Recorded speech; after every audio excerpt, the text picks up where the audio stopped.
सुंदरवन के जंगल में बंटी कबूतर अपनी पत्नी टुनटुनी चिड़िया के साथ रहता था। दोनों पति पत्नी दही बेचा करते थे। उनके घर में एक प्यारी सी गाय थी जिसका नाम गायू था। अजी सुनते हो, दुकान से आते समय गायों के लिए हरी हरी घास लेते आना। मेरी गाय को हरी हरी घास बहुत पसंद है। ठीक है भाग्यवान, लेता आऊंगा। बंटी कबूतर शाम को दही बेचने चला जाता है। तब तक आप लोग कमेंट पे बताएं 30 डिवाइडेड बाय 6 कितने होते हैं। दही ले लो, दही स्वादिष्ट और मीठी दही, एक बार खाओगे तो बार बार खाओगे। ले लो मीठी स्वादिष्ट दही, खा लो मीठी और स्वादिष्ट दही। अरे ओ दही वाले भैया, मुझे 1 किलो दही देना। अभी देता हूँ बहन जी। बंटी भैया, तुम्हारी दही खाए बिना भोजन तो हजम होता ही नहीं। ये मीठी तो है ना? हाँ बहन, अगर मेरी दही मीठी ना हो तो पैसे नहीं लूंगा। इस तरह 2-3 घंटों में ही बंटी की सारी दही बिक जाती थी। ये सब उसका पड़ोसी कालू कौवा देखा करता था। वो उससे बहुत जलता था। अरे सुंदरी, दही का व्यापार तो हम लोग भी करते हैं, पर ये बंटी के दही में ऐसा क्या खास होता है जो सारे ग्राहक इसी से दही खरीदना पसंद करते हैं? अजी, तुम दूसरों की तरक्की देख देख कर क्यों अपना खून जलाते रहते हो? रंग तो तुम्हारा पहले से ही काला है और जलने की वजह से और काला पड़ गया है। अपने काम पर ध्यान दो, जिसकी किस्मत में जितना होता है वही मिलता है। चल भाग यहाँ से, बड़ी आई मुझे भाषण देने वाली। जाकर अपना काम कर और मुझे अपना काम करने दे। सुंदरी कौवी वहाँ से चली जाती है। उसके जाने के बाद कालू कौवा सोचने लगता है कैसे इसके व्यापार को बंद कराया जाए। अगले दिन जब टुनटुनी अपने गाय का दूध निकालने जाती है तो गायू गाय बेसुध पड़ी थी। गायू, अरे ओ गायू, क्या हुआ तुझे? तो इस तरह बेसुध क्यों पड़ी है? सुनहरी के बापू, जल्दी आओ, देखो ना अपनी गायू को क्या हो गया है। ये कुछ बोल ही नहीं रही है। तभी दौड़ा दौड़ा बंटी कबूतर वहाँ आता है और गायू को देखकर टुनटुनी से कहता है, टुनटुनी, अब हमारी गाय कभी नहीं बोलेगी। इसे किसी पापी ने जहर दे दिया है।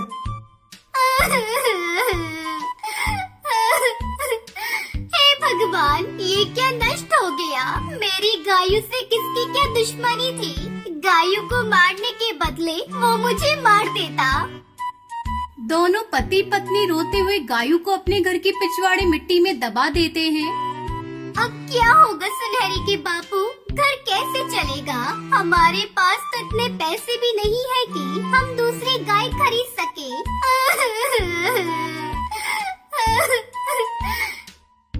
उठो टुनटुनी, उठो, चलो घर चलो। अब सब ऊपर वाले के हाथ में ही है, वही हम लोगों को रास्ता दिखाएगा। पूरा दिन दोनों पति पत्नी रोते रहते हैं। अगले दिन सुबह टुनटुनी गायू के पास जाती है तो उसके आश्चर्य का ठिकाना नहीं रहता।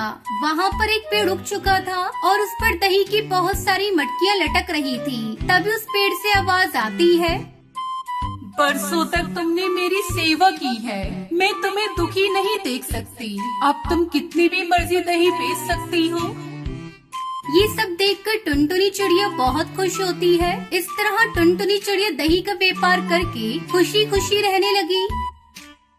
हिमाचल गांव की मुखिया कड़कनाथ अपने बेटे कालू कौवे से बहुत परेशान रहते थे। कालू अपने पिता के साथ किसी भी काम में हाथ नहीं बटाता था। बस सारा दिन इधर उधर दोस्तों के साथ घूमते रहना और खाली समय मिले तो सोते रहना। कड़कनाथ मुखिया को इसी बात की चिंता रहती थी कि कालू पर कभी गांव को संभालने की जिम्मेदारी आई तो वो कैसे जिम्मेदारी को संभाल पाएगा।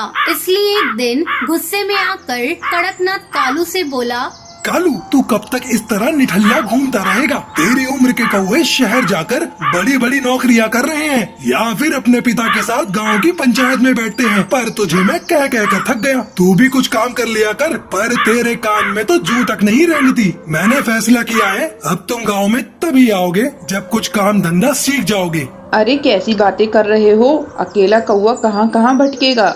माँ, मुझे नहीं जाना कहीं भी। मैं पतंग उड़ाने बबलू के घर जा रहा हूँ। खबरदार, जो पतंग उड़ाने गए, मैंने कह दिया सो कह दिया। अब तुम कल सुबह काम की तलाश में जाओगे और कोई काम सीख कर ही लौटोगे। कड़कनाथ ने जबरदस्ती कालू कौवे को काम ढूंढने भेज दिया ताकि वो एक जिम्मेदार कौवा बनकर आ सके। कालू काम की तलाश में निकल तो पड़ा पर उसका मन बिल्कुल नहीं था। उड़ते उड़ते कालू एक जंगल में पहुंचा।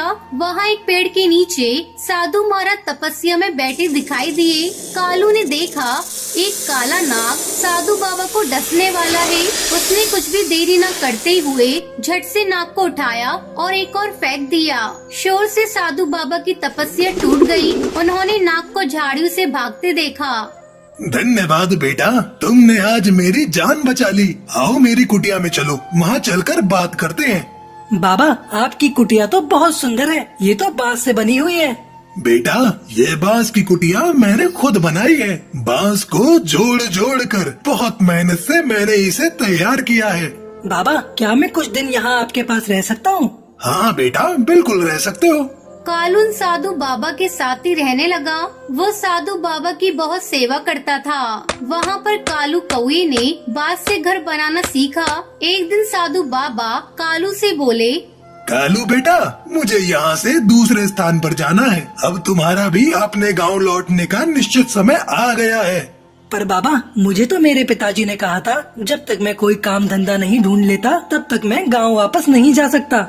काम तो तुमने सीख लिया बेटा, तुमने बांस के घर बनाने सीखे हैं, वो भी बहुत मेहनत का काम है। अब तुम अपने गांव जाना और वहाँ पर तुम जल्दी ही बांस के घर बनाना शुरू कर देना। बस ये काम है, एक दिन ये बांस के घर तुम्हारे बहुत काम आएंगे।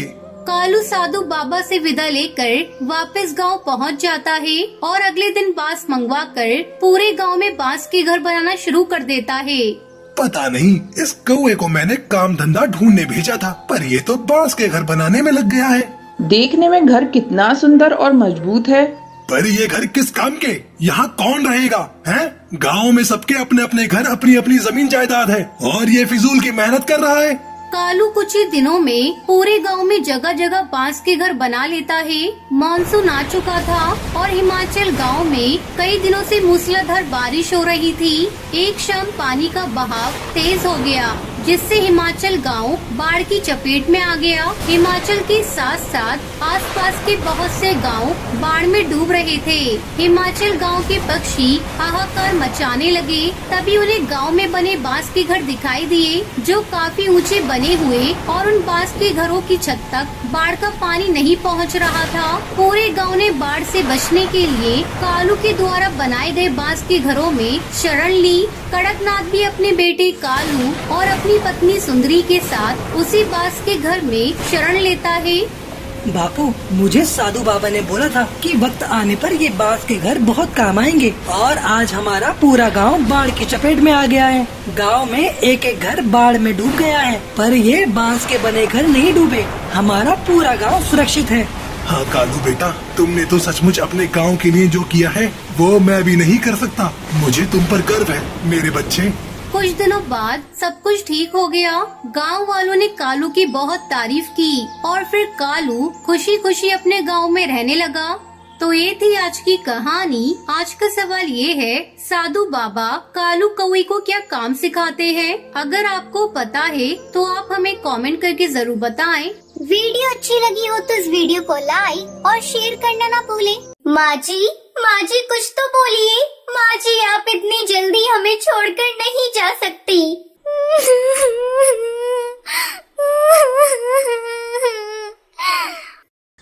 बहुत समय पहले अफ्रीका के जंगल में टूनी चिड़िया अपनी दो बहुओं के साथ रहती थी। कुछ दिनों से उसकी तबीयत खराब चल रही थी। वो अपने दोनों बेटे और बहुओं को अपने पास बुलाती है।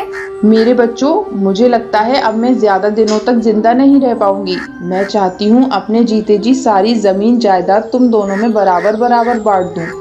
अरे माँ जी, आप अपने मुँह से ये क्या अपशगुनी बातें बोल रही हैं? मरे आपके दुश्मन, आप जल्दी ठीक हो जाएंगी। नहीं टुनटुनी बहू, मेरा बुलावा ऊपर वाले के यहाँ से आ गया है। अपने जीते जी बंटवारा कर दूंगी तो चैन से मर सकूंगी। हाँ माँ जी, आप बिल्कुल सही कह रही हैं। वैसे भी आपको देखकर लगता है आप बस 1-2 दिनों की ही मेहमान हैं। आप ऐसा करिए, ये घर मेरे नाम कर दीजिए और जंगल के बाहर वाली जमीन टुनटुनी और कालू कौवे को दे दीजिए। लूसी बहू, ये तुम क्या कह रही हो? वो जमीन तो बंजर है, उस जमीन पर कई सालों से खेती नहीं हुई है। तो क्या हुआ, कालू हट्टा कट्टा है, मेहनत करेगा तो बंजर जमीन भी उपजाऊ हो जाएगी। माँ जी, लूसी भाभी को जो चाहिए वो दे दीजिए, हम लोगों को कुछ नहीं चाहिए। टुनटुनी बहू, तुम बहुत अच्छी हो। पिछले जन्म में मैंने जरूर कोई पुण्य किया होगा जो तुम्हारी जैसी बहू मुझे मिली। दोनों बेटे और बहुओं को उनका हिस्सा देकर टूनी चिड़िया राहत की सांस लेती है। टुनटुनी, ऐसा करो, तुम माँ जी को अपने साथ लेती जाओ। मुझे कुछ दिनों अपने मायके जाना है। अगर मैं चली गई तो माँ जी की देखभाल कौन करेगा? ठीक है भाभी, आप बेफिक्र होकर अपने मायके जाइए, मैं माँ जी का ख्याल रख लूंगी।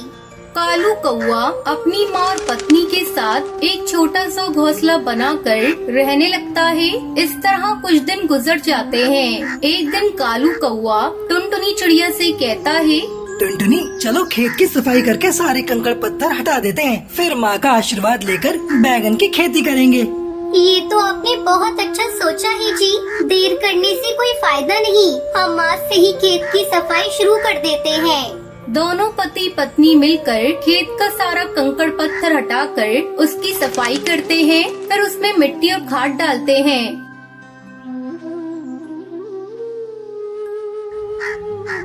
सुनिए जी, शाम हो गई है, आप बचा हुआ काम कल करिएगा। कालू टुनटुनी चिड़िया के साथ घर आता है। माँ जी कुछ तो बोलिए। माँ जी, आप इतनी जल्दी हमें छोड़कर नहीं जा सकती।